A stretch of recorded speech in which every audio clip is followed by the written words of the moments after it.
we're gonna do a fishy cake. And you're asking what kind of fishy cake? You could do all sorts of different types of fish. You could do fun fish, more comical, or you can do one a little bit more realistic. Well, the person that is having the birthday likes to go fishing for trout. So we're gonna do a trout cake. Now I was thinking trout. Well, I don't go fishing. I don't know what trout looks like. So what you can do is go do what I did. Go online and just do a search for trout.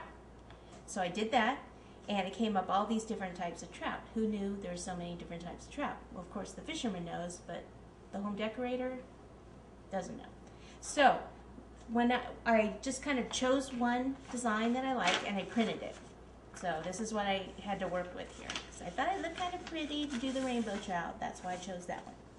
So we have this. The next thing we need is a pattern from this to go off of. So all you have to do is just take a regular piece of paper and this, go up to a window so you can see this behind your piece of paper, and then just do an outline.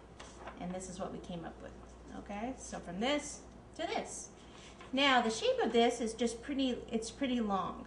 So what I did here is I took a half sheet cake, and instead of, usually I bake my cakes in sheets like this.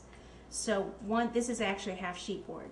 Usually to make a quarter sheet cake, I would cut my cake in half, take this cake, put filling on this side of the cake, and flip it over.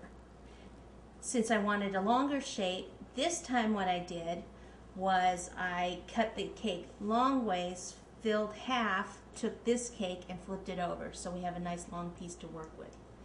Now, obviously, this is way too small for this cake.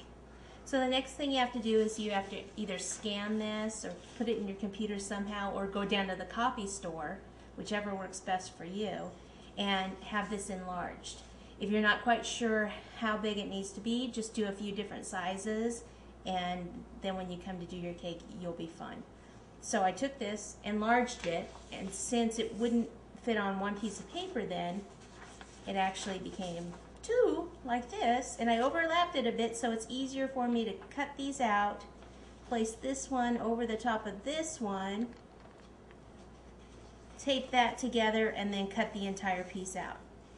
Okay, so I did that, and voila, here's my pattern. Now it's okay, the fin is usually going to be down here on the board, and it's going to come down. So it's okay if your fin actually hangs off a bit. But this is what we have to work with. And this is a guideline. I might actually cut it to be a little bit larger just so I can use more of the cake. I just use patterns as a guideline.